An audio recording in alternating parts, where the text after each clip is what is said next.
Hello, I'm Pastor Ari Mattson, pastor at Martin Luther Church in Milwaukee, and this is AfterWords, my podcast for December 4th, 2011.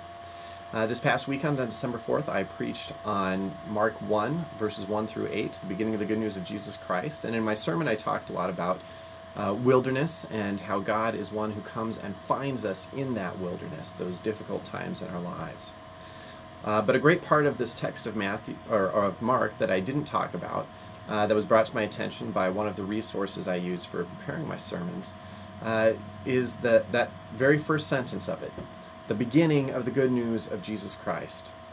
And this resource that I checked suggested that her theory is that Mark isn't saying that these first few sentences are the beginning, but that the entire Gospel of Mark is the beginning of the gospel of Jesus Christ. This is the beginning of the good news of Jesus Christ.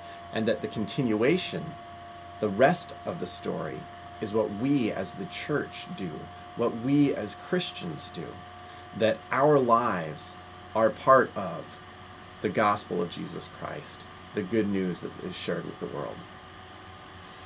If you hear my sermons enough, or hear me talk about the Bible, you hear me talk about the fact that I really view this as not just a group of old stories or a dusty book, but this is our story. The Bible is our story.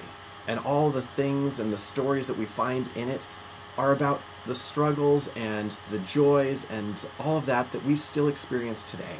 And so that when we open the Bible, we find the story of ourselves. So I love this idea that everything that we do now is part of the gospel of Jesus Christ.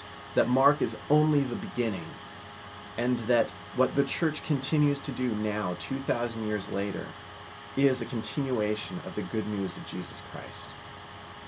And so the challenge for this week is to think about, what is your God story? Where is it that you see God in your life? What has God done in your life previously? What do you see God doing now? Or maybe think about, what do you wish God were doing? What do you wish that relationship were more like? How can you think about broader ways of recognizing God in your day-to-day life?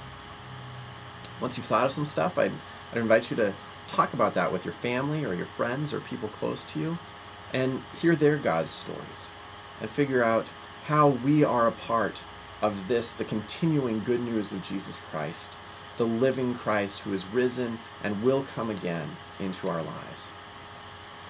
Thank you for taking the time to watch my podcast, and I'll talk to you soon. Have a blessed day.